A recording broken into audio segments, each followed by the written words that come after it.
we saw yesterday this example, which is an easy one.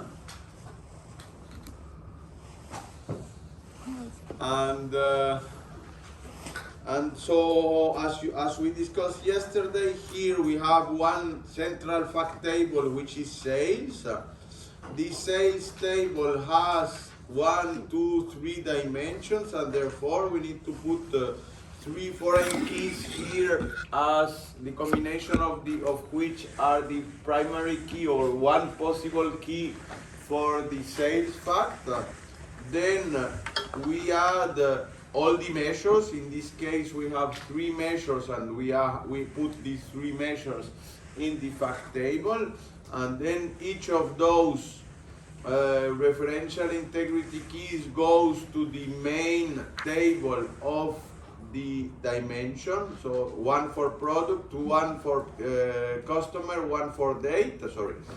And then we need to put just all the attributes of the of each dimension. We do it like this. Of course, we need a primary key for each of the dimension table. And here we decided to have two keys. One is a surrogate key, meaning it is produced by the data warehouse. It is produced by the data warehouse. And then we keep also the operational key. So in the operational database, we have a product key, a customer key, and then we decide to keep these 2 tables, these 2 keys. So when we can access this product dimension, we can access through the surrogate key of the data warehouse or the product key of the operational database. I recall what we said yesterday. The operational keys typically change. Not very often, but it can change.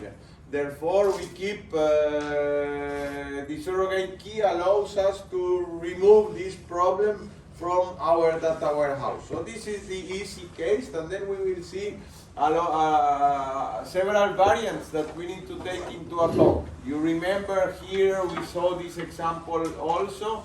For sales, it could be the case that there are discounts for a particular sale. So for some sales there will be normal sales, and so in that case there will no be that particular sales will not be linked to this discount dimension, but some of the sales will have this additional dimension. How can we take care of that? The easiest way is to say, okay, I put a null value in that. So this is the easy solution. But as you know, null values are problematic in the databases, because the null value is absorptive with respect to the operations.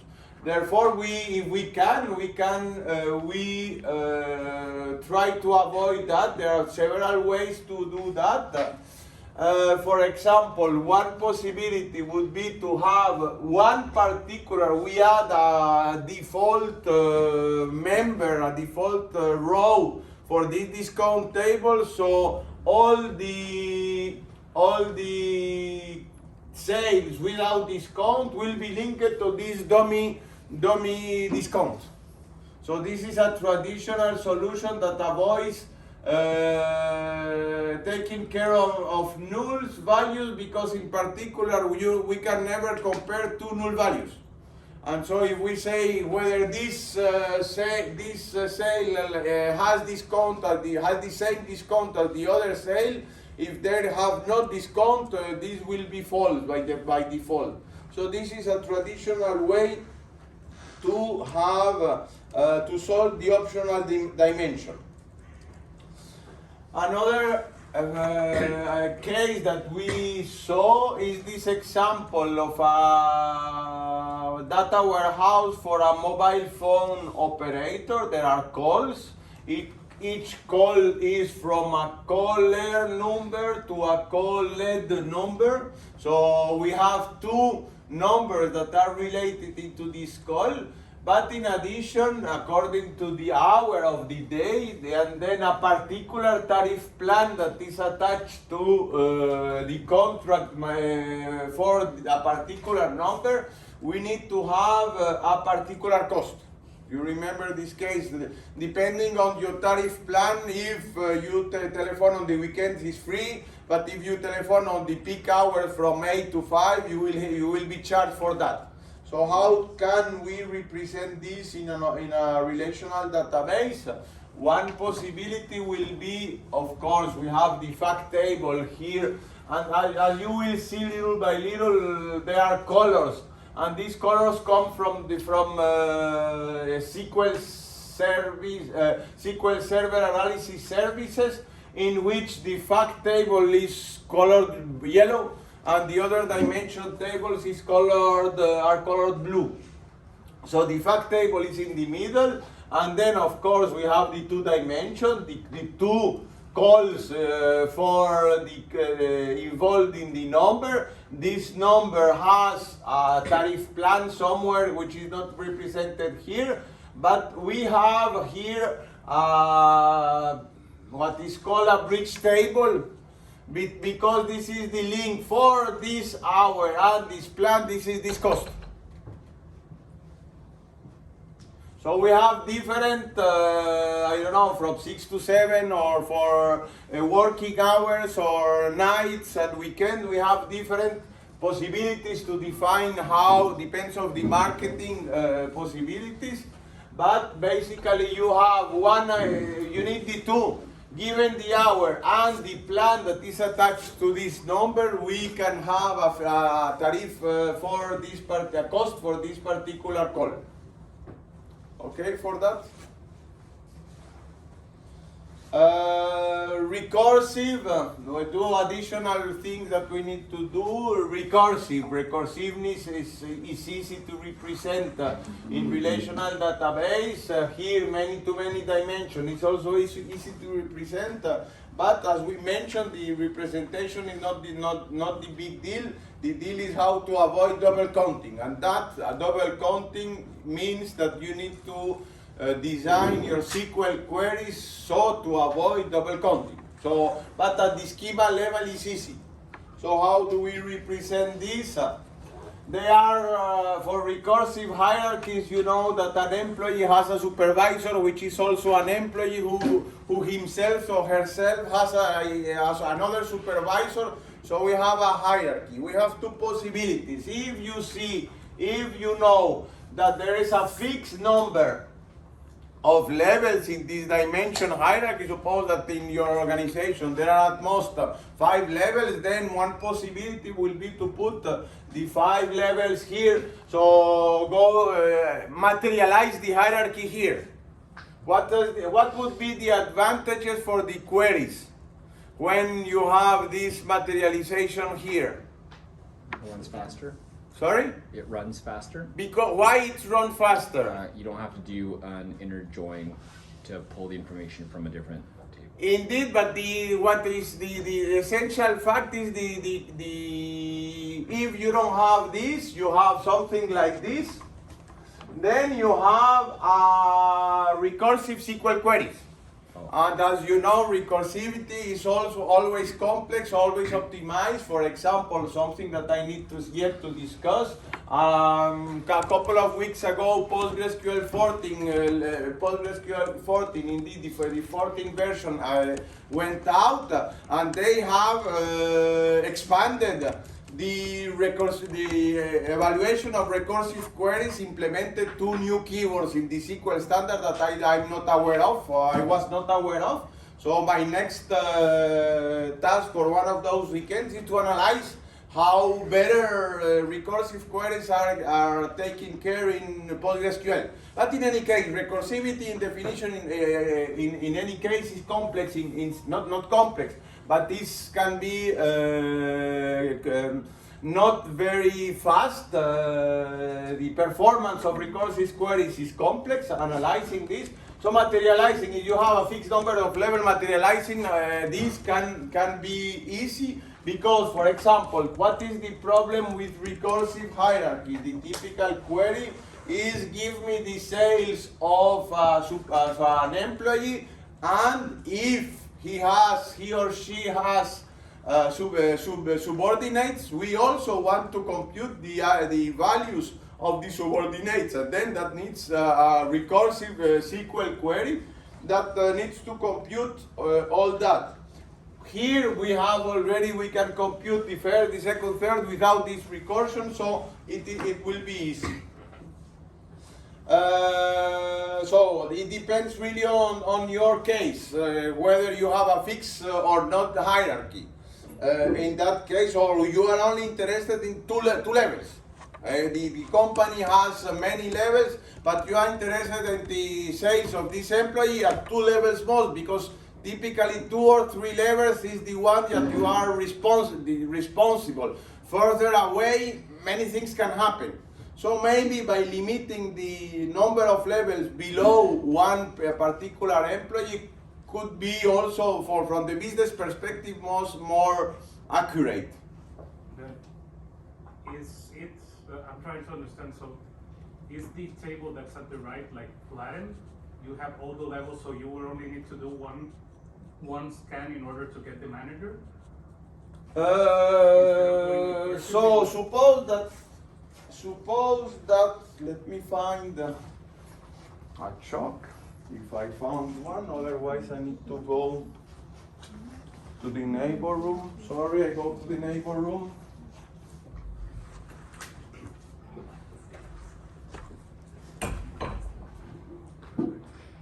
Of course it's closed.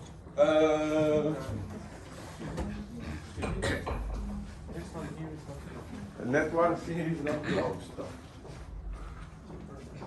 No, it's also closed now. So the idea is, suppose that you have 3 levels.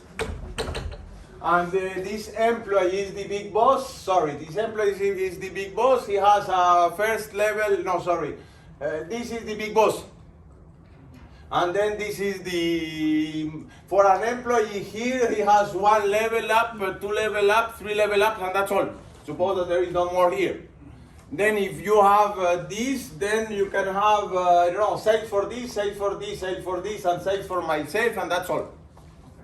Okay. So the thing is, you can get directly like the higher level in the table without having to do recursion to get it, right? But that fixes the number of, the same issue has in traditional operational databases with multivariate attributes. Suppose that an employee can have 2 or 3 phone numbers. Or then you can decide to keep as many phone numbers of this employee. You would decide I only keep 2 or 3. And if you have more, forget about that. I don't care in my database. So you are fixing already the number of information you want to, the amount of information you want to keep. Okay. But in that scenario, I know you're fixing it, so I mean, you're expecting to have, let's say, in this case, 3 levels, right? Well, 4 levels if you include employees. Let's say that's the maximum amount that you could have, but you could also like put nulls on some of the, let's say, I don't know, let's say you report directly to the CEO, for example, you could have just 2 levels and it would work as fine, right?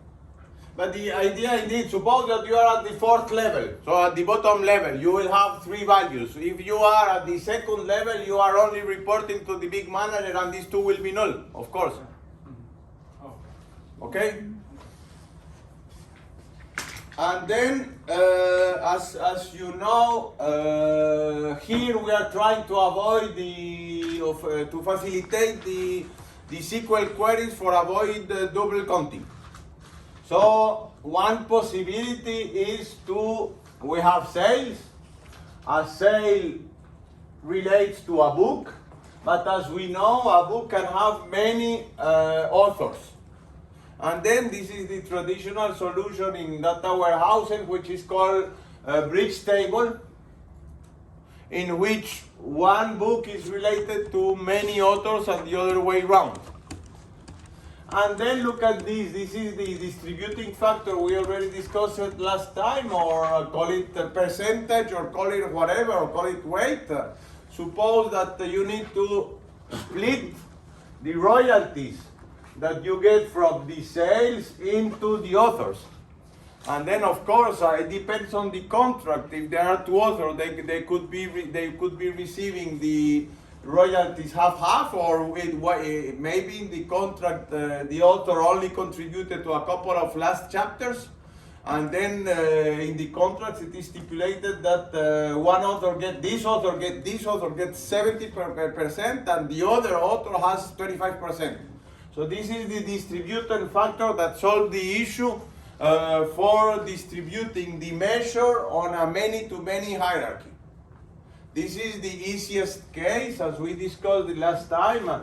If we don't have this distributing factor, then you need to guess. Then if you, in the case of a book with two authors, you decide that it will be 50% each. If there are three authors, you decide that will be 1/3 for each. So by counting the number of authors related to the book, you split the royalties among them equally.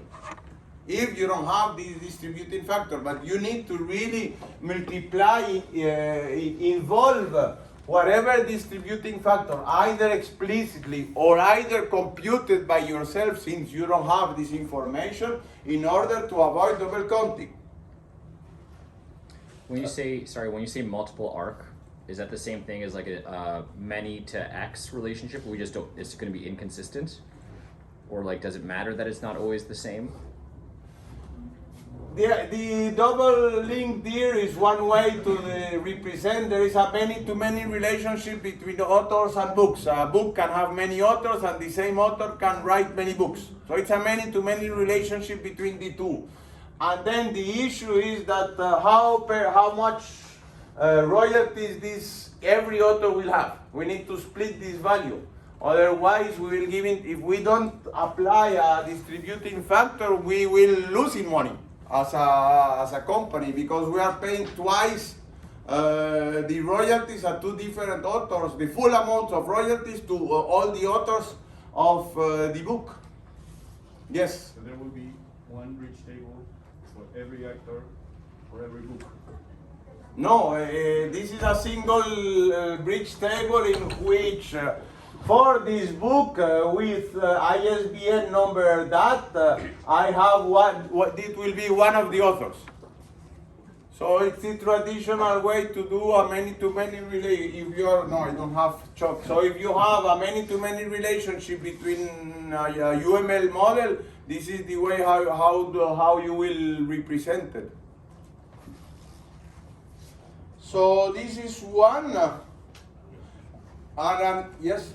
Regarding the previous recursive hierarchy, suppose there are multiple supervisors in the same level, then we cannot do expand, right? Here, of course, the idea, the fundamental hypothesis that your hierarchy is a tree. Yeah. So every person has a single supervisor. So it's a many to one, so one to many from top to bottom.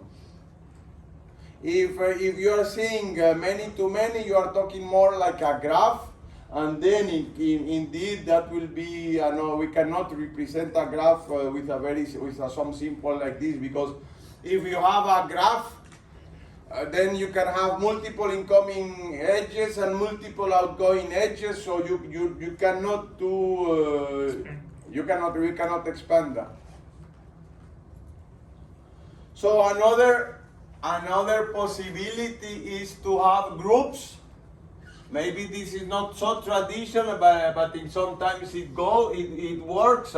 So we have a group, and then we assign a particular group. And then, for example, one possibility here would be to analyze groups. So suppose that it is not books, and then try to transpose the same issue to groups of salespersons. We would like to analyze which groups are performing better. Then somehow, if we want to measure the group, we need to model the group somewhere. Suppose that indeed the sales is related to a group of salesperson. Then by modeling the group, we can divide the measures or assign measures to a group individually, independently of the fact that the same salesperson can belong to several groups, for example. So here the idea is we want to split the measures here, or not split, but assign the measures to a particular group. This is also a traditional case that we saw the example for bank balances. Since a bank account has several owners, we can, if we need to measure things around the group of owners of a bank account, then we need to model somewhere the group. So again, the issue here is business based. We are not saying that one is better than other. If the business asks to measure the groups, then we need to put the groups into the data warehouse. Otherwise, in this dimension, how do we model the group? There is no point, the group is not there. We have only books and authors, and that's all.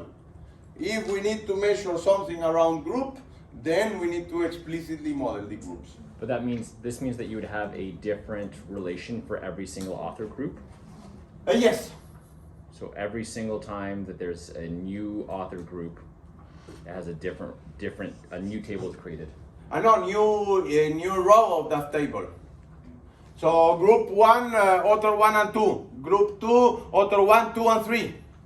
So it's going to be multiple groups. So it will be all the groups of authors will be, or all the groups of salesmen or salesperson will be, each group will be one row of this table. No, one author group key, and then each of these, and then as many rows as there are elements in the group. So we are saying group 1, employee 1, group 1, employee 2, and group 1, employee 3. That will be 3 rows of this author group. So how can you have that though if author group is a key? No, the combination of the two. No, you are right. Yeah. No, the combination of the, no. Because auto, it's really the combination of the two, because you say group 1, employee 1, group 1, employee 2. Okay.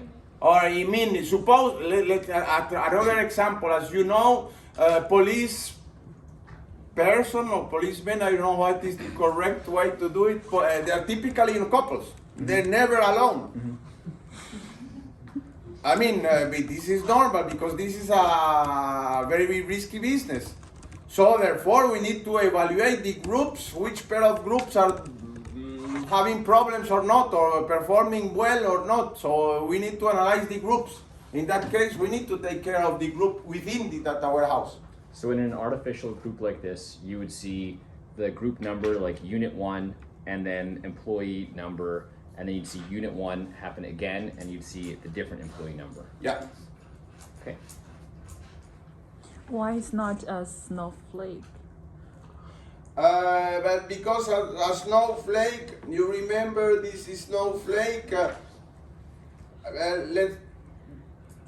I don't have here a snowflake. Yes, a snowflake like this. Snowflake is one to many. It is in some way from one to many always. Here we have going from. So basically, if you're going from the fact table, you can land through referential integrity any element of your any table. Here. Boom, boom, boom, boom, boom, boom. Here,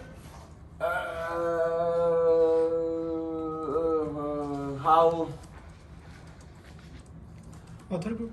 So, yes, the author group basically, I mean, because of this central author group, you are not going from book to another level. So it's just philosophical question, but the idea is that the SQL queries needs, yes, the SQL queries for snowflakes always start from the fact table, and join we are adding more and more elements. Here we need to somehow start from sales, start from author groups, and then continue the join from both directions. Yes, Nicole? In this case, you wouldn't be able to represent the percentage, right? We could put out here the percentage, an additional number for each author, yes. Within this group, suppose this author within this group, there are two, and then one has 25, another 75. The same author in another group will be 1/3 of all the three authors. Then should we create a trigger that will ensure that the sum of the percentage Indeed, this is exactly the same thing that we need to put a lot of triggers or integrity constant to make sure that things are working. We're not having 120% per group. Indeed, but let me insist on that. We could say, right, easy we can do, but typing error arrives to all of us. And that typing error, instead of, 10%, you put 20%, and immediately you will have 110% for your group, and that's problematic. So typing issues is one of the fundamental causes of errors in databases. So regarding the comment that is not Snowflake, can we assume as a general rule that every time we find like an many-to-many relationship, it's not a Snowflake schema because you're not following like a drill down path? Yeah, indeed. Indeed, and then this is problematic. We will see. I'm already asked for a lab session next week. If we have the lab, we can do already a first exercise within SQL Server Analysis Service. You will see that there are a lot of, they have to implement a lot of not very clean tricks to manipulate all these many-to-many dimensions. Because for all the others it's easy, but many-to-many dimension, even you see when the user interface, it's not very clean the way they introduce it.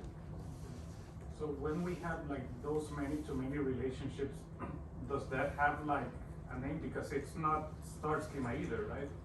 It's just like an extension, I guess. As soon as you enter the bridge table, there is neither Snowflake nor star. It's something with bridge table that makes, and then add this slowly changing dimensions, and then it forget these two. Star schema and then Snowflake schema are just names that are easy to implement. The rest, which is not there, is a little bit more complex to implement. I guess the reason why I'm asking this question is if it's something we should try to circumvent or avoid, to use these end-to-end relationships, because it might make things difficult when you start working like on queries and all that, or is it something like, it's okay?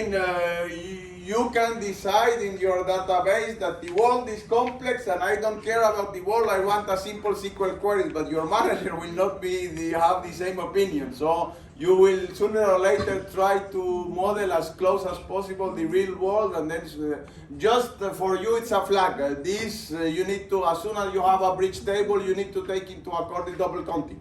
By definition, here the double counting problem, how do you solve the double counting problem here? You need to do the distributing factor by yourself, or as in the question by Nicole, we can add this distributing factor for this author group. For this author group and the SSL author number.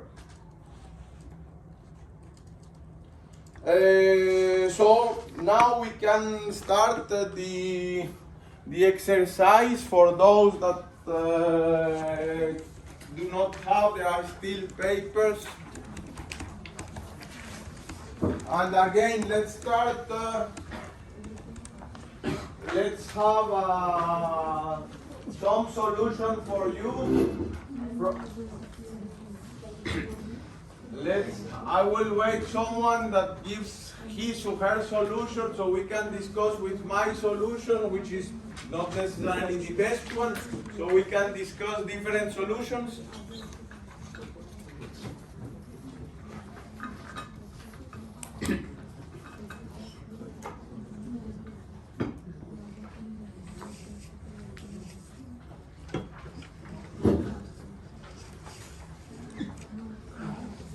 You sure about the why it's not a snowflake schema? I would just like to can repeat my concept that Hey. I'm sure I understood. The idea is that the star or snowflake schema are easy. Yes, please. Are easy to write in SQL. All the queries group by rollup and all this will be easy to do.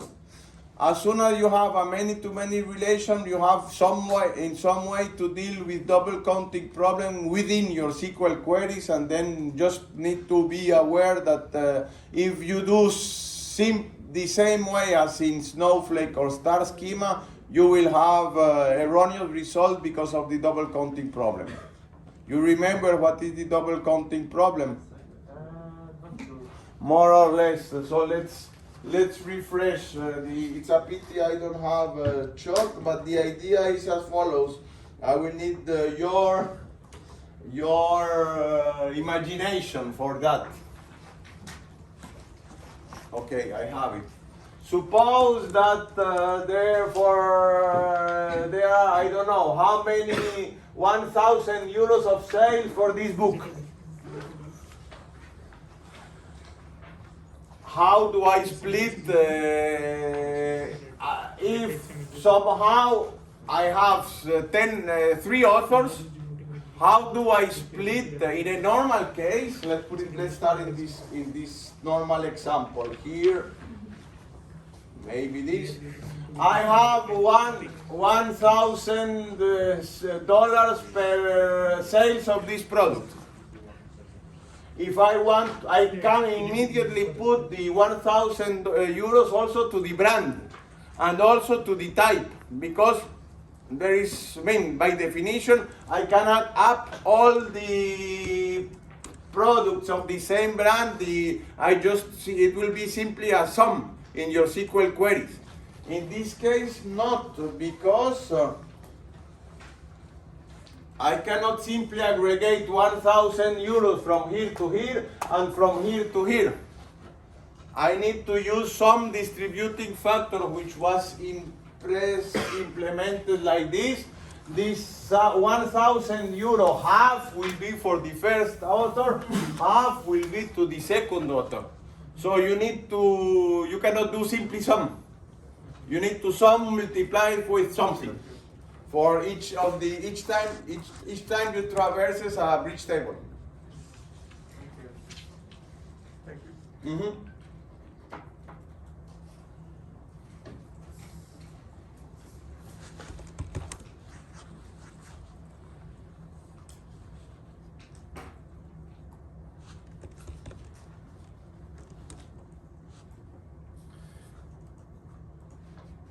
And maybe a philosophical or methodological question here. So at this level, we have the schema that you received, the first one in the first exercise. You don't question the schema. If you want to question the schema, then you need to go to the definition of the first time we saw this 2 or 3 paragraphs for this, and then if you want to change this schema, you need to go back to the requirements. At this level, you don't have this concern. At this level, you say one fact table matches to a table, one attribute matches. So you don't have. It's a mechanic process. You don't question the schema. This schema is your truth for now. And then you simply apply mechanical rules without reflecting almost. You say one fact table contract, how many dimensions? Count how many dimensions we have there.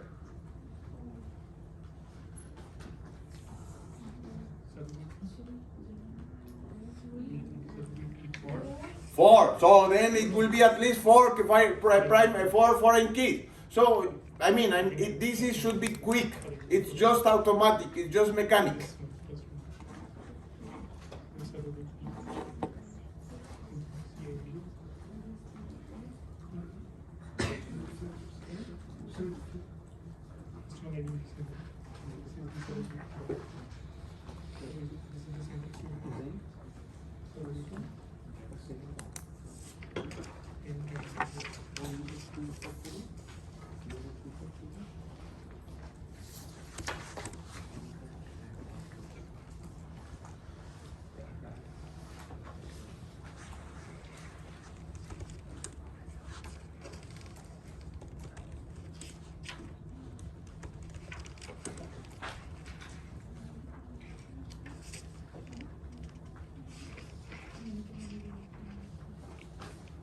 How many fact tables we will have?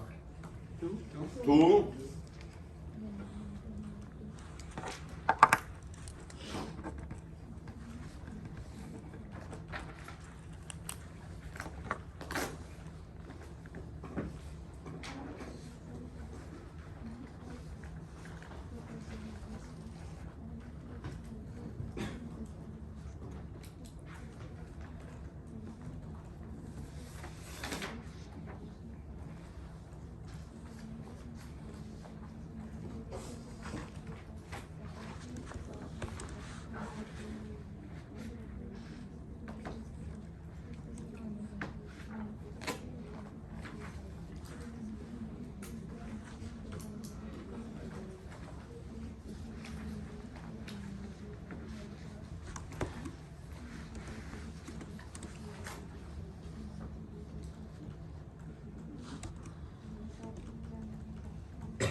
Oh, okay. Para todos o? Yes, you want to have a proposal solution? Yes, please. Probably there's a lot of things wrong. No, but please come. So we can discuss, but how can we do that? But the rooms are closed. Let's Yeah. We have the classroom. Some of them have. But Esteban, there is chalk there. yes, thank you. We have found, thank you for finding that. Just don't break it. Yeah. So it's precious now. I'll try not to break it. As in the old times. It's gonna take me a while because it's a mess, so I'll probably order my ideas here. Should I do it in this one? Whatever. Which one is? Yeah, this one is cleaner.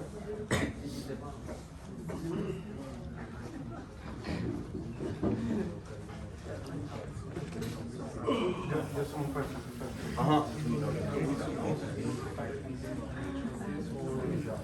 Not necessary. You can put it.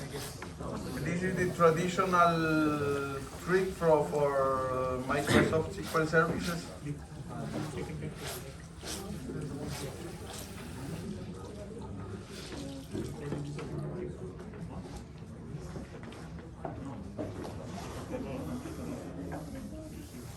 Can you see it? Yeah. Yes, no. Then I will set up this.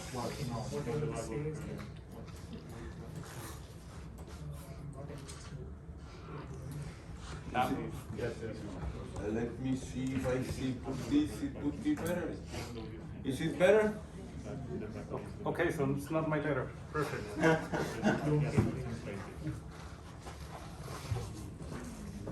Dale, no hay problema.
I'm sorry?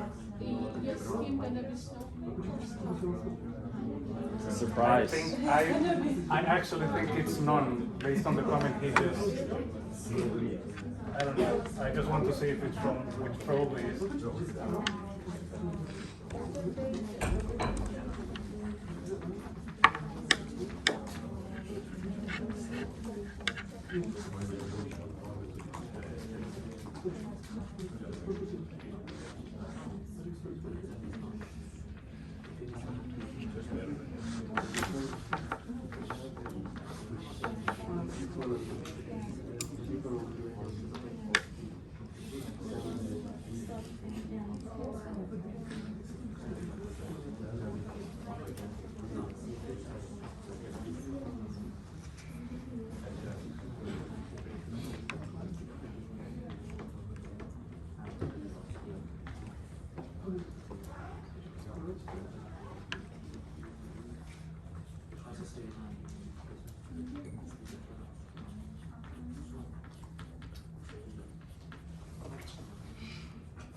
worried we're running out of time. No, but we have this.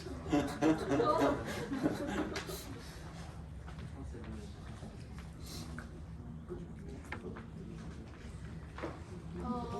have a question? Just an example of the shop. Just example what? I'm gonna use the example with the shop. So we have a shop, we have a city, we have a region and country. So we can basically store it in one table. We can create that table shop and we can store the name of the shop, ID of the shop, name of the city, name of the region and name of the country. So it's gonna be like Warsaw, city. Well, for ID, right? But isn't it gonna be better if I will store like if I will have a table for countries with IDs, I will have a table for cities with IDs, and for regions. So I mean, if I'm gonna have like 100,000 stores, and some of them can be just repeated. So isn't it better to store in that table to create fields with shorting, rather than with watch. But indeed, this is the objective of the snowflake dimension in which you avoid repetition. But in this particular case of geography dimension, suppose that you want to share this with the location of the artist, whether the artist is American or European, or where it lives, etc. Because this is important, in fact, for bands, because that determines the taxes. Whether you in which country you live, you pay different taxes. This is why, for example, Shakira is living in Spain, but having offshore accounts in, I don't know, in Virgin Islands. So knowing the location, Shakira was in the Pandora Papers, by the way. So the idea is that if you typically location dimension, geographical dimension is shared among many. So you even have a geographic dimension, whether it's in a single table or in a snowflake dimension, and this is shared by shop, by band, by salesman, by location of the warehouse. But so it depends on how many times you want to reuse this geographic dimension. So yeah, it makes it very complicated to. In this simple example, indeed, we can put it on a shop, but this is not realistic enough for a normal size data warehouse. If like the country is not so big and it's working with just not so many shops, then we can create something close to start.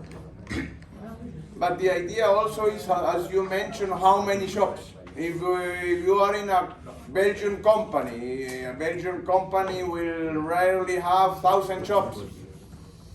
1,000 shops in a single table with, I don't know, repeating a few times Brussels and repeating a few times Antwerpen is not so big. If you have a large company with 100,000 of shops all over the world, maybe you would put away this. It's just a matter of optimization of depending on the size of your data you are manipulating. But again, the idea is you are doing exactly the same as we would do in a normal database. We try to optimize our SQL queries, whether it is a database or a data warehouse, it's the same thing.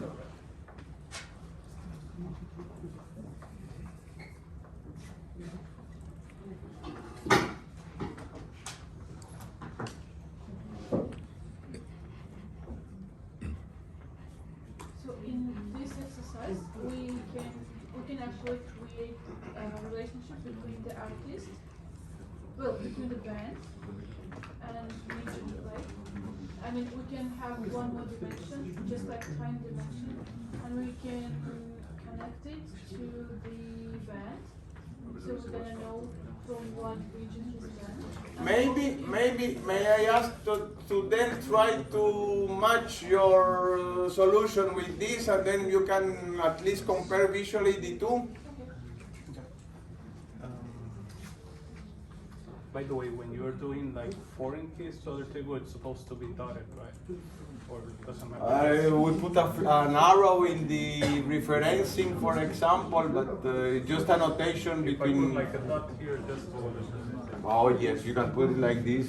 Yeah, right, like something like. Uh-huh. Okay. Yeah, because this is primary key, but this is Uh-huh. like both.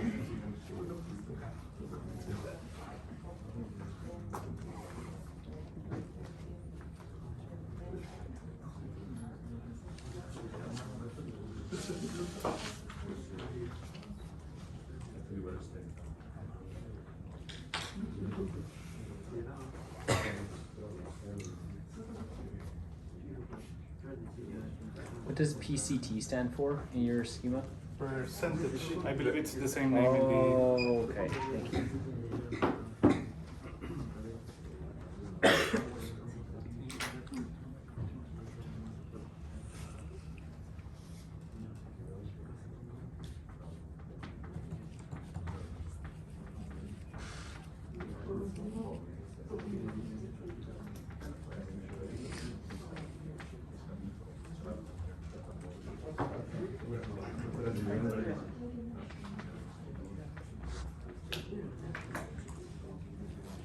Excuse me. In last exercise, we say like each record can fall into only one contract. In last exercise, but here it's like many to many. So should we follow this many to many? Okay. Manager changed his mind.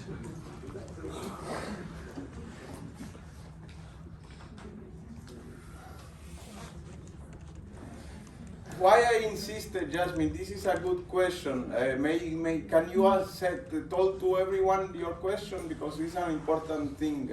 Okay. Because in last exercise, we say that each contract can have many records, but a record can only fall into one contract.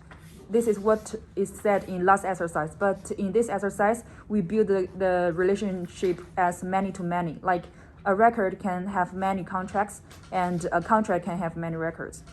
So the idea here is why I insist that this should be the truth, your truth. You don't question this truth, because typically in a company we have different teams. You receive this task, and you make me a database. The analyst went through all the interviews with the managers, and then they give you this. And then you are bound to reflect this into your database.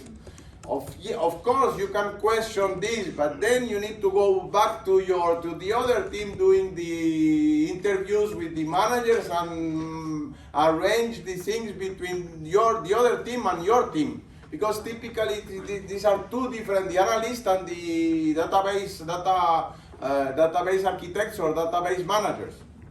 So split your concerns always.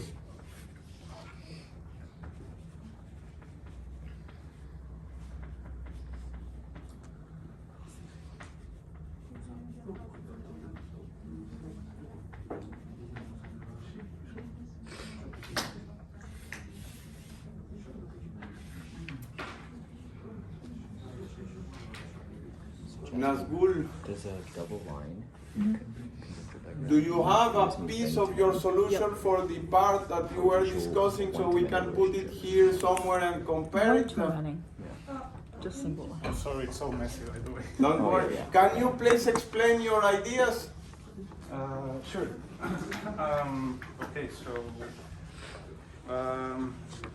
given the first exercise, well, the first thing that I noticed is that we have two facts. So that should be like the central part of the whole thing. And then everything else should be like dimensions around it. And the thing is that regarding anything that's not a fact, on each part I took like the decision of, should I make this in a separate table or should I just encode it as a column in one of the dimensions?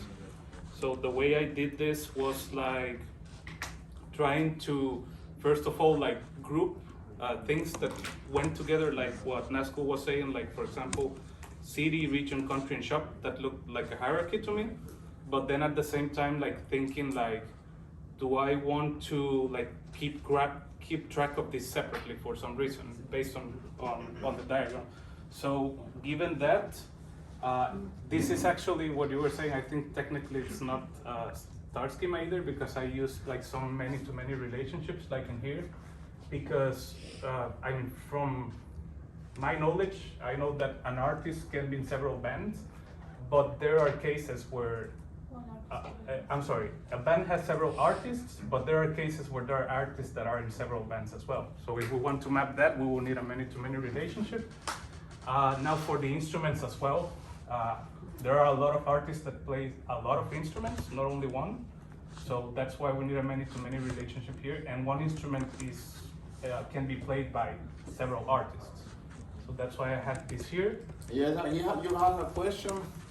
No, I was about to say a small comment on his schema, because as you said earlier, we don't have to think a lot, and in this case, the artist only knows one instrument. Yeah. So we don't. Oh yes, right. Because, You are right. Yeah. So I mean, suppose that you know very well the business, and then indeed maybe you can call the team that on the analysis team and say, are you sure that this is what you want? Soon we will have problems because this is this band. I have this problem. But you are right. It depends whether you want to bother to talk to the other team. Yeah, but yeah, now that I see it, it's only one line, so makes sense. When I started doing it, I actually said to somebody like, I'm probably overcomplicating this. As he said, you're right also. Oh, yeah. You think too much. Okay, so. but in real life, this is the real situation. Yeah, indeed. I mean, even the analyst was maybe sleepy the day that he wrote this diagram. Maybe you, and then finally at the end you will be responsible for the data warehouse, because the analyst is an external consultant that you paid very expensive. You better save your salary check for the future. Yeah, if we do it that way, we would leave out all the one-man bands. Yeah. Only play one instrument. So that's why I did this, and these are only bridge tables, so they just contain the IDs. If we needed to encode anything like here, like for example, the amount of hours he has been playing that instrument, we could do it here. But that's the idea of this part in here. Then the band, I have here the band name. The band manager, I didn't believe it was worth it to have on a separate dimension. And the category, which I assumed was something like the genre of the band. I'm not completely sure. And then it all connects to the fact contract table, where you have the band ID here. Now the central part was the contracts, so I see start and end date. So I created a dim date in here to hold all the dates and all the cuts in that.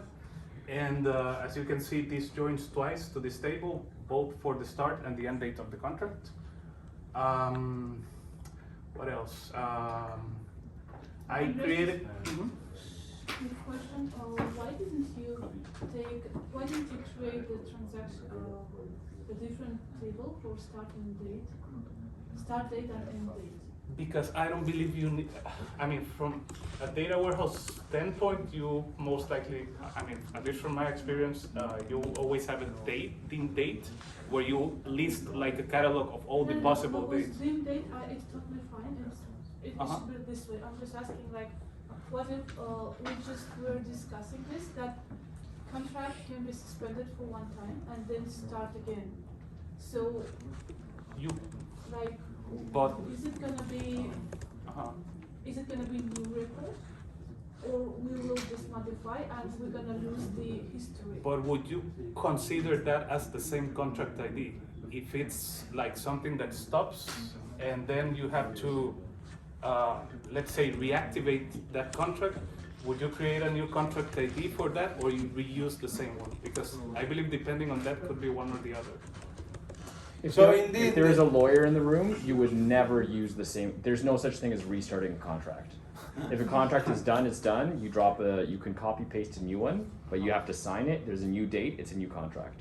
And what happened, suppose, probably during COVID, all this recording or, I don't know, the tours of the big bands stopped. From a legal perspective, what happened? Is the contract suspended somehow, waiting to the COVID crisis to... They all have to go through the terms and conditions of each contract. It was probably a force majeure, so whatever the terms and conditions said, and then they would restart or not. But it's probably spelled out in the contract. So the idea again, you are fully right. You are very much linking to the temporal database course, whether the life cycle is continuous or not. And this is the right question.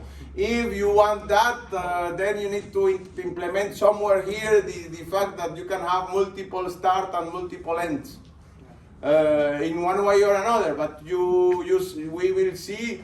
Or you will see this Thursday, how to implement this in a relational database, and then you will have the same trick to implement it here in a data warehouse, it's the same thing. So then it's gonna be the same for artist and band, right? So because some person can be in a band. Can change. So we know that tables, do you remember in Wikipedia they have a timeline for artists spending one band.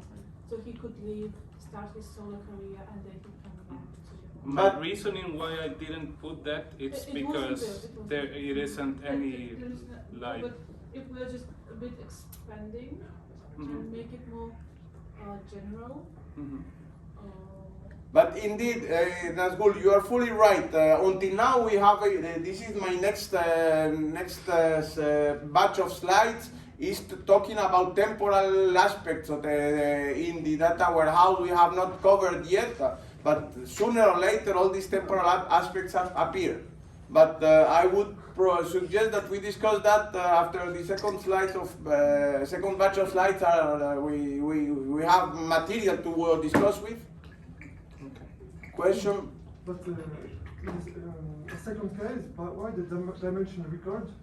Shouldn't it be connected to the fact contract by a many-to-many relation also?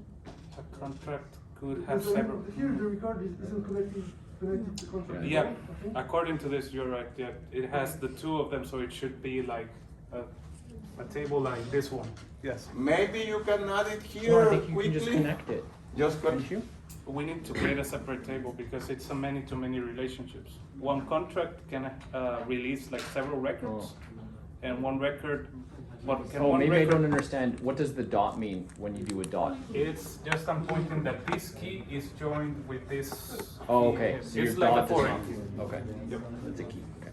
It's just I wanted to do the dotted thing, but I thought it would be more confusing. So because the board is so dirty. How did you do many-to-many? But another way to do that is to put an arrow here.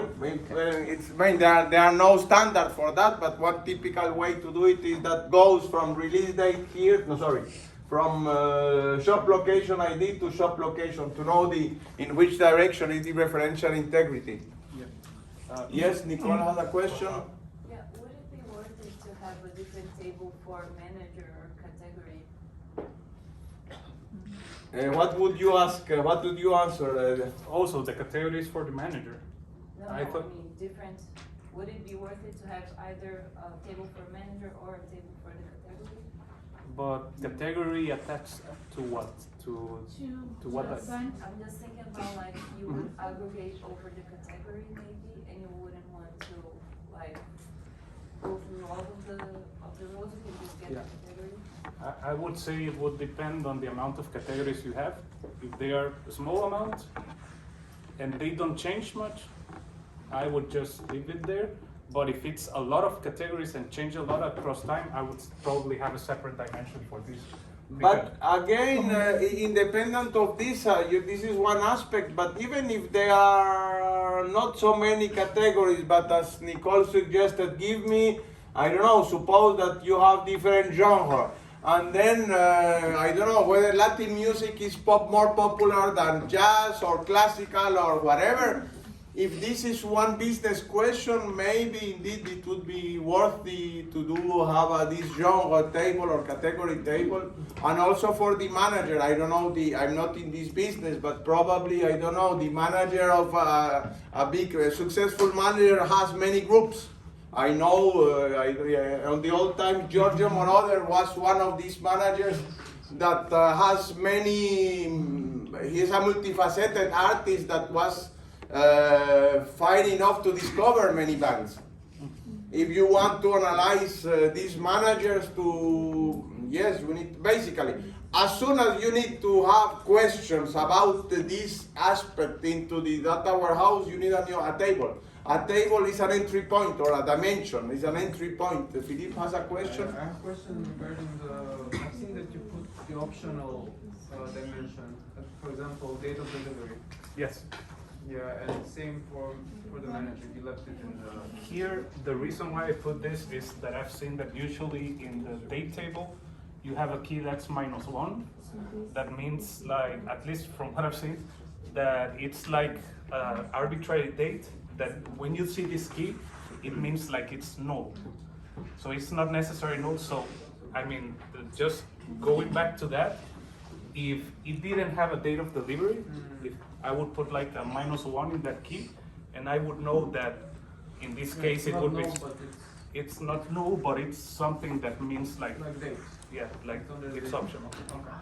But again, these are tricks. For example, never saw that trick in a real database, but this is it's the same trick as we have seen with no discount. Yeah. It's the same thing.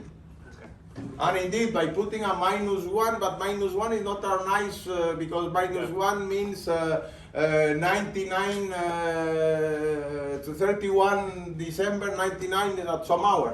Yeah, exactly. It's an arbitrary. I've just seen it. I've always found it weird, but I just got like so used to it that just to use it. Now, won't the start date and end date be in the date table as well? You where? did the double. This. Yes, I don't understand how the dates are like. Okay, because if you see this table, it would be something like, let's say the date key will be something 1, 2, 3, 4, 5. Yeah. 3, 4, 5, and then you would have, I don't know. 1st of January 1980s. 1st of January, I don't know.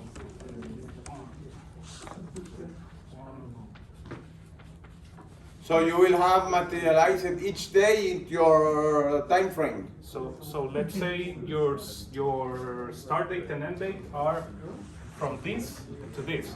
So you would join first on 1 and then join on 3. So that means you would have the start date and the end date. Okay. And you pull it all from this catalog. Okay. In here. In the date, there are two hierarchy. One is day, month, year. The other is day of week. So do you want to include that in, or you can just? Yes, it should be done. Oh, okay. But if I include day of week, I should include week as well, right? Yes, for example, typically all date dimension has day of week, whether it is holiday or not, and then that of course that depends on the country. And then if you have a multinational company, you have a table for each of the holidays of each country. So when we add a row to this table, we simply extract everything from date type, right? Exactly. And typically the tools provide you that. You say, do you want to materialize your date table? Yes. From which date to which date? Yes. And then they materialize it'll generate the 100 or 1,000 of records. Now, I just have one comment, just coming back to the contract versus record relationship. Now that I'm seeing it, I do think it should be one to many, because if you are on a contract with a label, most likely you are releasing this record, but it's not like you can have two contracts with different labels, right, that release the same record. But we are following the. You are Yeah. right. Maybe if you're following, yeah. then you see an error. According to his reasoning, he's right. So there is an error in this. Again, if it is your responsibility, you correct it. If it not, you call the analysis team and then you fix that with them. Yes. Can we please write the two options? The two options. For this, okay, I can do like a dotted line just to. Okay, so if it's dim record, it would be like it will also always come from this key, and then you would have another table that would be like ordered records. Wait, it was on contract, right? No, or was No, it? record to contract. You can draw the table on the right. Okay. You have space on right. Okay, so it was on contract, so you would have something like contract records. That would be a many-to-many relationship. So you would need to encode the two keys. In this case, I created like a separate key for this, so it would be easy. I just need to use this one, contract ID, and then the record ID. And okay, I'll do the relation. I'll do it dotted just to point out that it's optional. I'll do it this way. I don't think you need to keep sorry, that. sorry. It's not here. Yeah. It's here actually. Contract ID, and then the other should go. You will always need this table. So. At the same time, you will remove record ID. Yes. You would remove record ID from here. From there, up there. From there. Uh-huh. From here. Sorry. Why you use the dot lines? I mean, this is an alternative solution for answering Pietro's Oh. question. Yeah, it's just this is, he asked if we could put like the second scenario, so I just do it dotted just so you know that it Second could be solution. this way or that way. Okay. Yep. Is it okay, Pietro? Yes, sir. I got a question for you. Yes. So for the dim record, and maybe just how you represent it, there is a line pointing to band. Like if you look at the conceptual Yeah, diagram. it's missing. So does that mean that band is supposed to be part of dim record, or is it just in the conceptual side of things? Is just saying that I have to be able to. Wait, I got lost. Sorry, if you look at look at your Sorry. tablet. Look at your tablet. Yeah. Okay. So you see between record and band, there's an arrow. There's a relation missing. Oh, okay. Does that mean that I need to have dim or band ID? Record and band, are they related? Yes. You need a relationship there. But I believe it should also be a many-to-many, because a band, I mean, here it shows like it's one-to-one, but one band can release several records, right? Oh, so it should be, but if we just follow, if we just If said we this just was follow, it should be, like the record should have here the band ID, if Yeah. I'm not wrong. okay. It is. So one record can be released only by one band, and one band can release several records. It would be a one-to-many. One to relation. many. Yeah, it's one to Yes. many. Yeah. Can be one Actually- record released by several bands? I'm gonna put it. It can be, but it's more complex. No, it is one to many. Like It is. In this graph, it's one to many, but in reality, like However, two bands I don't know can. if you want me to join it because it's gonna be very messy. yeah, in reality, it's many to many. But I think even in reality, even if you had multiple bands collaborating on one album, would you not just create a new band ID from a database standpoint that you call that, like when you have a song that's featuring some artist, from a database perspective, would we actually say it's a many-to-many? Or, and I guess maybe that's our business decision, that we can choose to create a new band artist called Beyonce featuring, I don't know, Kelly Clarkson. Oh, Indeed, Right. this is, for example, one pragmatic solution. You record labels have solved this issue, in which they say main band featuring these and these and these other authors or these other bands. So probably they have the main record and contract attached to that, and then you have additional artists for a particular song. My only concern would be if you say Rihanna, for example, she collaborates with everyone, so you would have like A lot of, yeah. a lot But of. I guess it depends then on if I am a record label that has Rihanna, I might want to change how I do my database because now I'm always having collaborations. Yeah, Where yeah. maybe a record label does not allow for collaborations or something. Yeah, yeah. In that case, it's gonna be like Rihanna arriving to the city where Andres lives and just starting to structure in the database, right? Yes, Philip. Aren't we complicating the schema too much? I mean, all this is just a reflection for use how possible variations. In reality, of course, I fixed this here, one particular reality, but in reality it's much more complex than that, and then just a brainstorming discussion to see all the possibilities. But like, does this look like a snowflake schema or more like a snowman? Because like, It's becoming snowflake. It's snowflaking. I mean, remember that snowflake and star schema are only names. Yeah.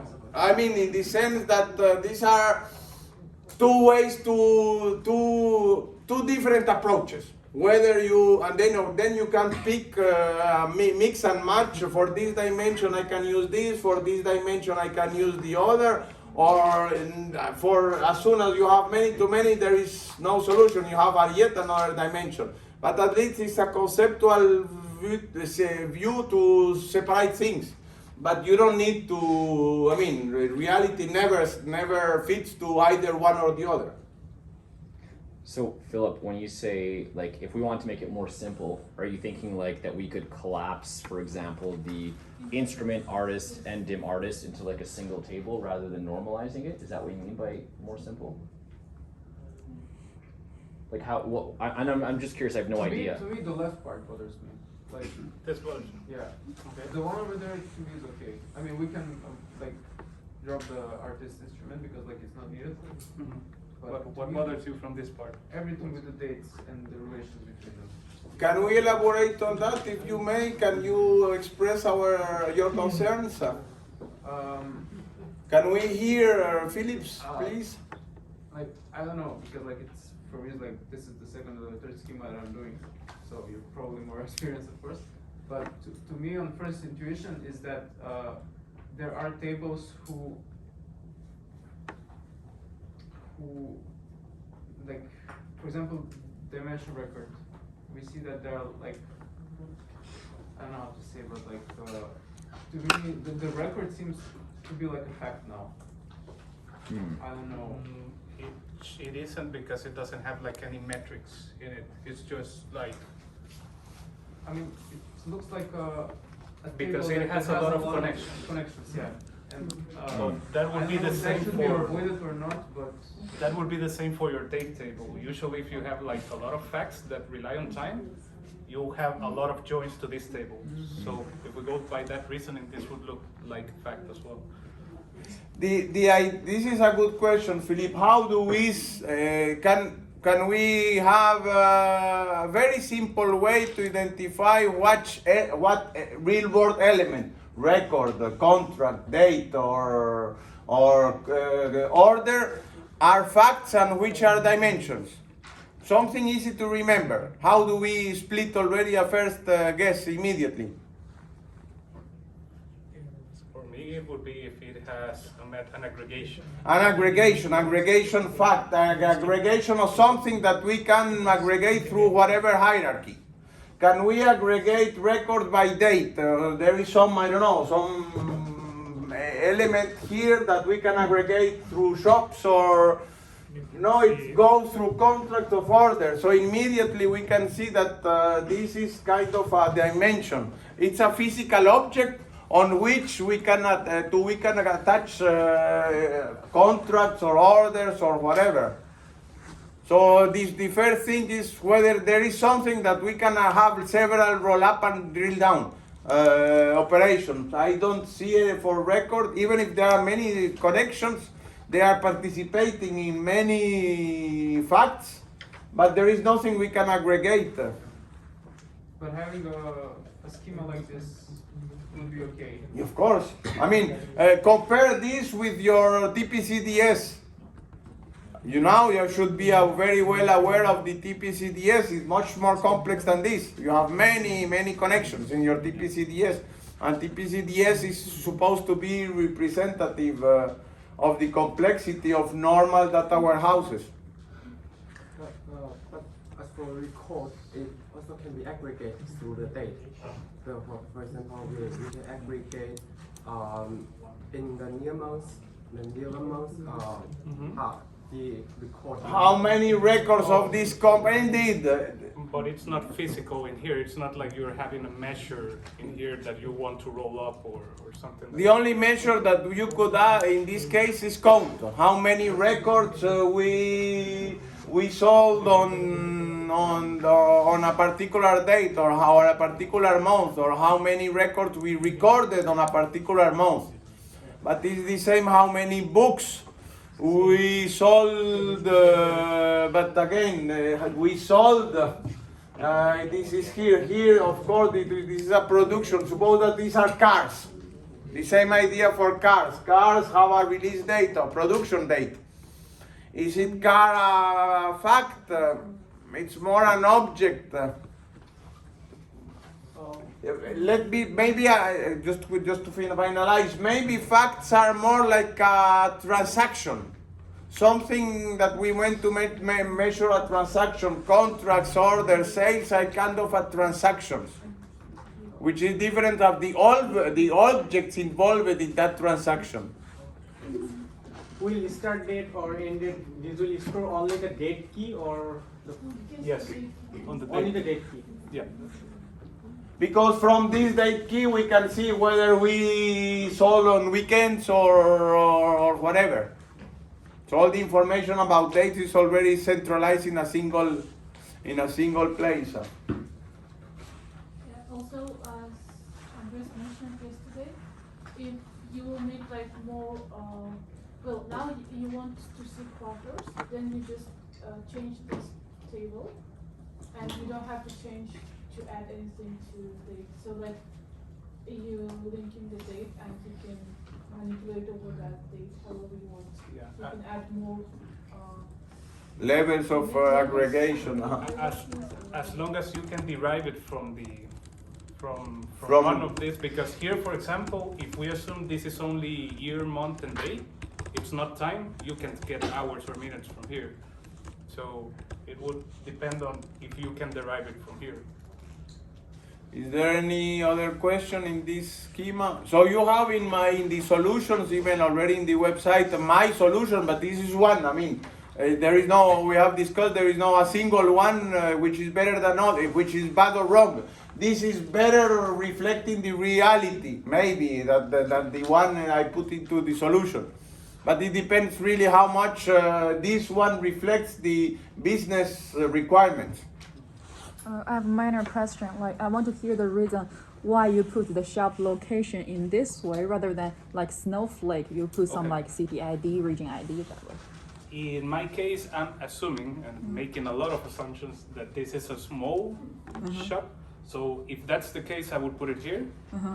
But if it would be like a lot of information of shops, I would probably do what you said, like have a hierarchy here and put like shop first, then put city as another dimension, then region as another dimension, and country as the last dimension. Okay, so the amount of the shops, right? You think it's more?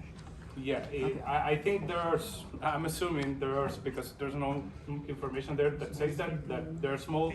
And also, the real reason why I did this is I didn't want to write more. That's the other real reason. But especially if this changed a lot, like maybe not this wouldn't change a lot, but the shop location, for example, if changes a lot, I would probably separate it like that, because that way when I have to update this, I don't have to deal with duplicates. And I just have But the idea in this is size of our business model. If you are modeling here Apple stores, imagine if you want to measure the performance of each Apple store around the world. You have thousands of that. Of course, you will not repeat all the same information about Brussels, Namur, and Antwerpen in all the shops, Apple shops that are there. So It's just a matter of how much information do you want to repeat in your data warehouse. Thank you, Andres, for giving lecture to my place. It was really a pleasure. You have the answer. The answer of the second exercise will be the same. May I suggest to continue a little bit in the next batch of slides for coping with the temporal dimension. Let me have this slide.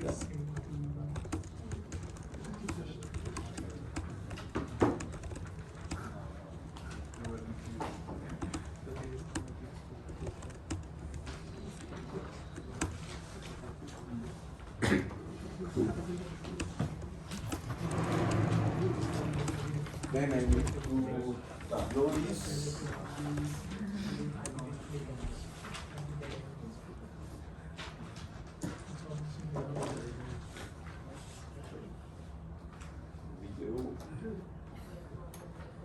So here we are talking about the temporal aspect, but we are not tackling the full temporal solution. For that, there will be a completely new topic, which is temporal data warehouses, to be very pragmatic.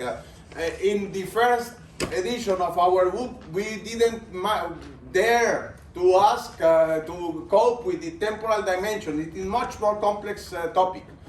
I put immediately a PhD student working 4 years on the topic to help me to understand the things. Now, after this PhD, we have a better insight of this, what is a temporal data warehouse and how we cope with temporal data warehouse. So this is a new chapter that will be added for the next edition of the book. Just as an anecdote to say, in this course, we are not tackling temporal data warehouse. We are simply trying to cope a little bit of temporality into our data warehousing solutions. So, yes, we haven't seen this idea of a distributed, algebraic, and holistic. Let me see. We will take care of that soon. But let's cope now with change of dimensions. Of course, the dimensions are not stable in over time. We have a new shop that suddenly has opened in one location, or one shop that closed. So we need to somehow, the dimension itself, the dimension table will evolve. And as you know, or I don't know, suppose that you categorize shops by the number of square meters.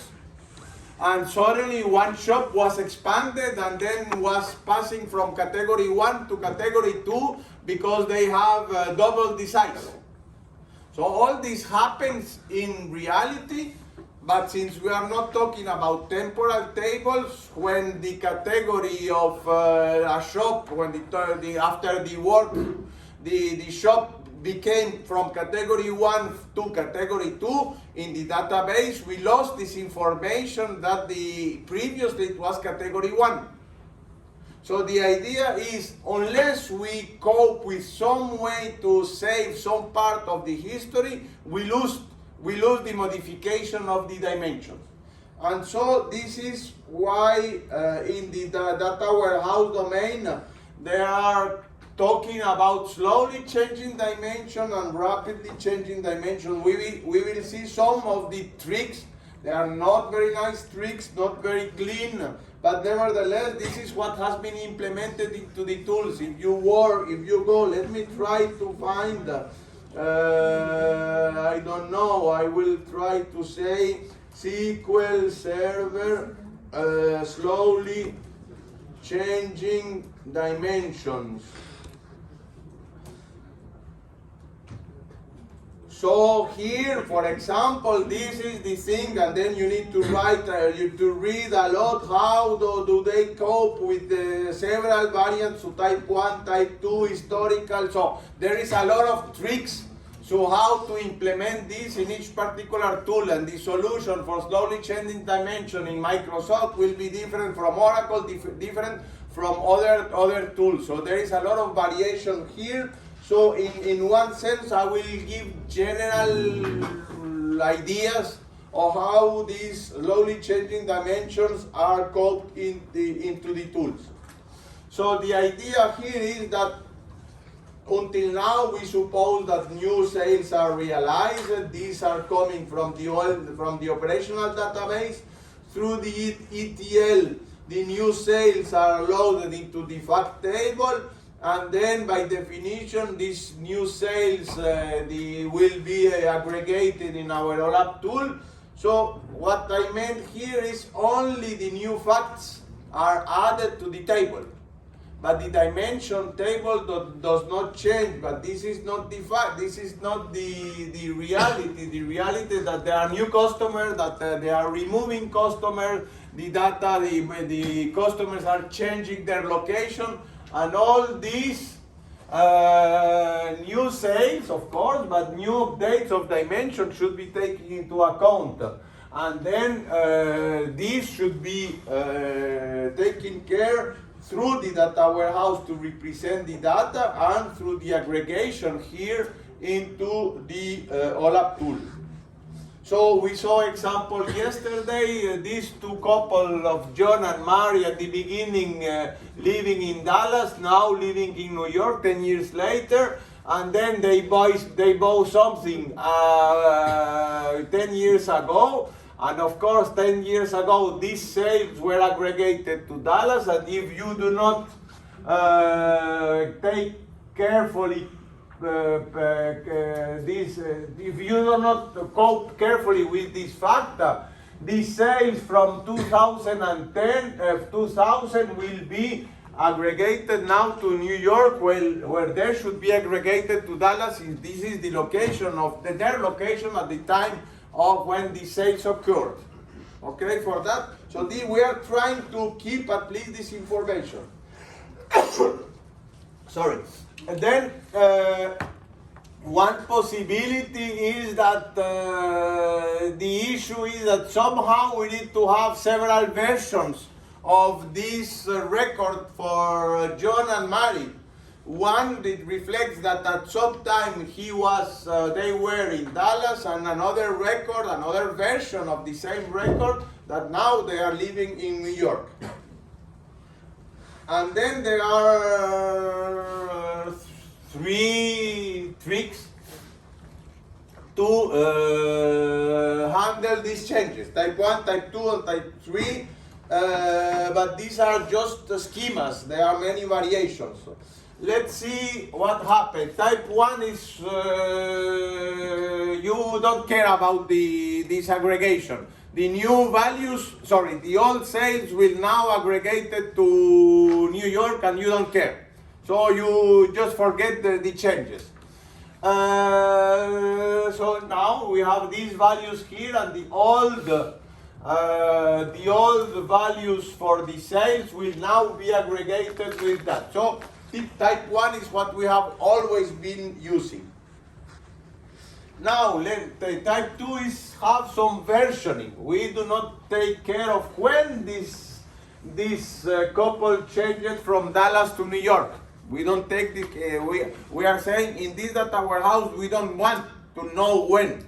I just know that my sales 10 years ago aggregate to Dallas, my sales from now on aggregate to New York.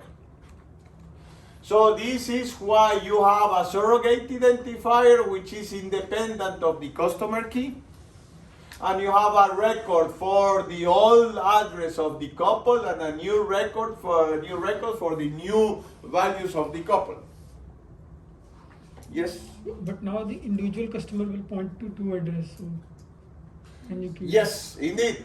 But then you need, when you are putting your sales, you are saying the sales relate to to customer. So this is the surrogate. This is the customer dimension.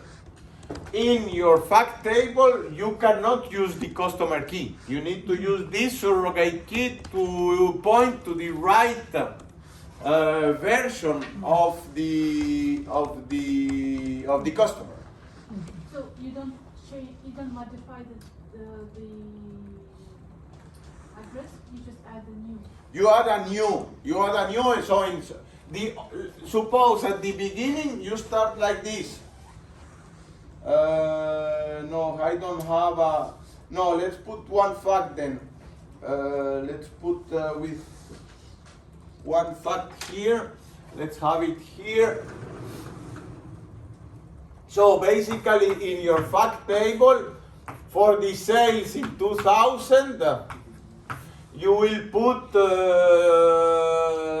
client ID, but this surrogate key for the client 1 and client 2, they bought something for $20 and $30. So those will be aggregated to Dallas.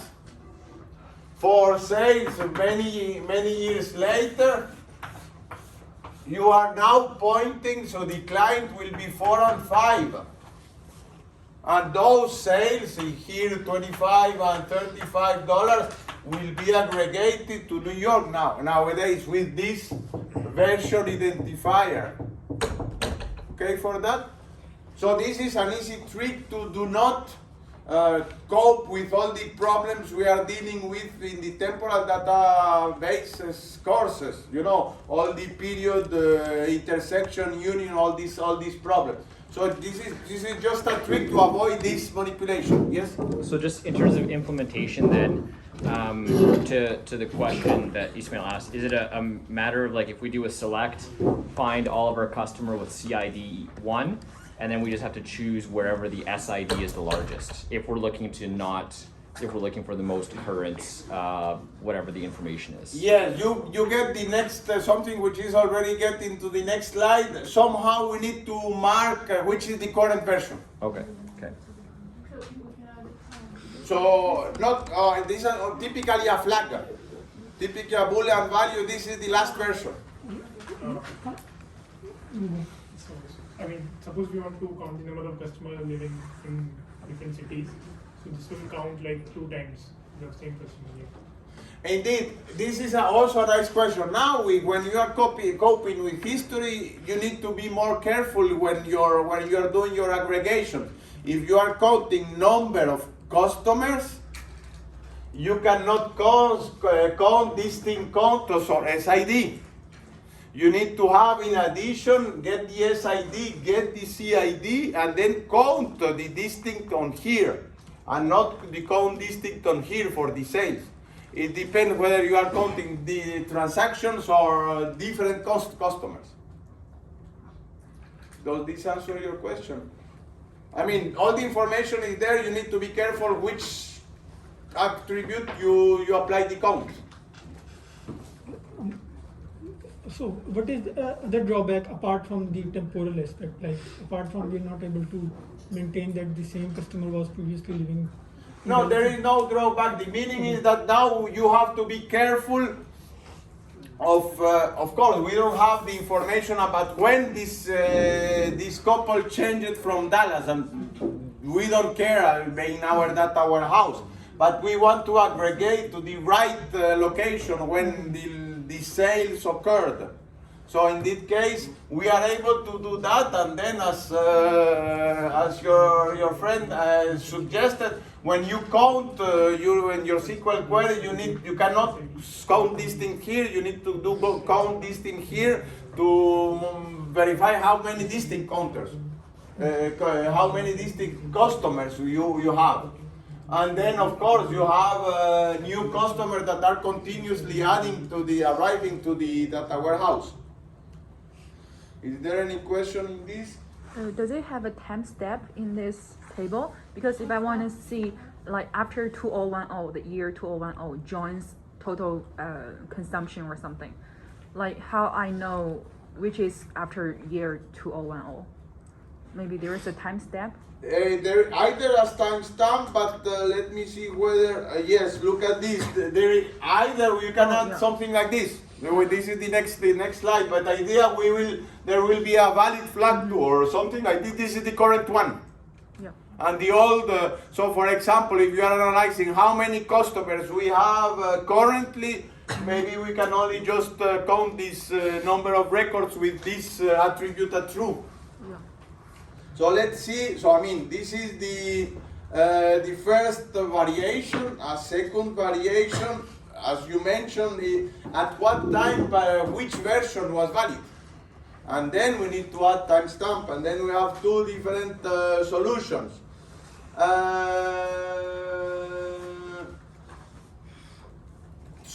Look how silly this trick is. Here we are saying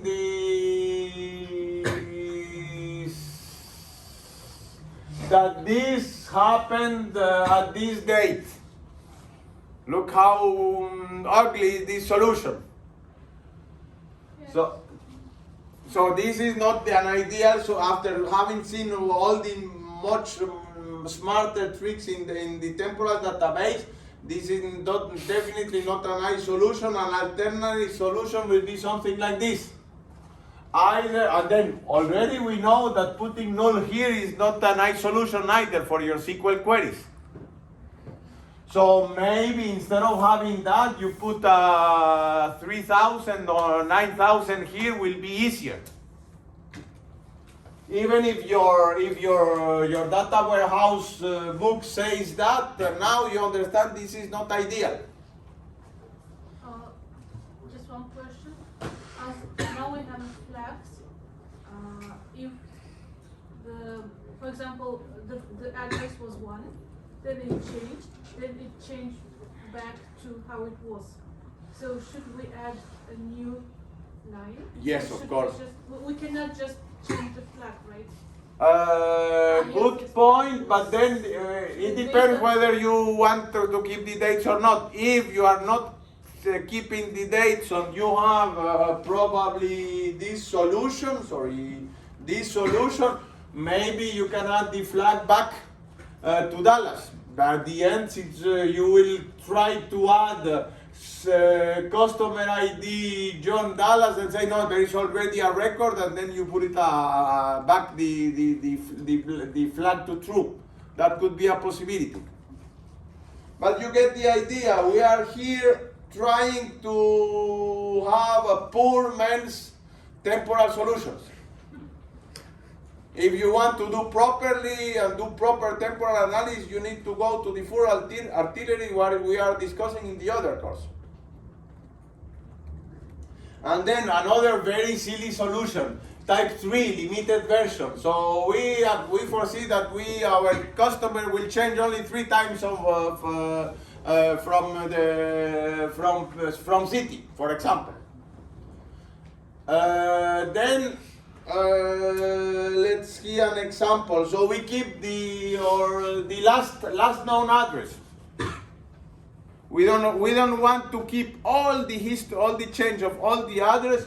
We keep 2 or 3 or 4, as many changes as we want. But we fix the number of changes that we want to record in our data warehouse. Again, not ideal, but in some situation, for some solutions, poor man's solution in specific cases. What else? So yes, let's go here for this example, or do we have 556? Maybe we can take a little discuss all these possible solutions next time. Because indeed it could be interesting to analyze all possible variants for the temporal solution. So we start depending on, I will confirm, let me see whether I have already received an answer or not. No, I don't have received any answer. So I asked already for next Wednesday, 4 to 6. For this database, for this data warehouse course, either I have the lab, and then it will mark on the time schedule, time ULB time, or we have a normal class, and then you will have a room, and we continue with the normal courses. Okay, that will be reported in the official calendar of the ULB. So you said we may have it on Monday or Tuesday? No. We have advanced database from 2 to 4, as we discussed, data warehouse from 4 to 6, but I don't have yet the information on whether it will be a lab session or a normal course, depending on whether the lab session is open. That last one with limited versions, like you skip circuit keys so that if there's an update, you just add, okay, now we're doing circuit key 4, CID 00C, like it was the idea just that you skip the circuit keys in terms of like limiting the number. But there are still circuit keys, right? Still here, but the thing is, you don't really need 4 as long as well. You need to put it here from this same row. I think there's no circuit key anymore. But do you change, and then you change it from 1 to 4? I don't think you will change it. I think you will just keep this true. I never change this true. Or you don't even need this. That was type 1, you just change it. I was wondering for the type 3 limited versions, how do you actually use Like, you choose nothing from the icon. You just add to the column. Okay. So then that means that you have to know how many. Where does it come in that there's a limited number of versions? Does it just mean that you can only ever represent 2 versions? So it's like so silly, I think. Like, you don't even keep the time when you change it. You just change it. That's why you said it's the same. Yeah. Can I ask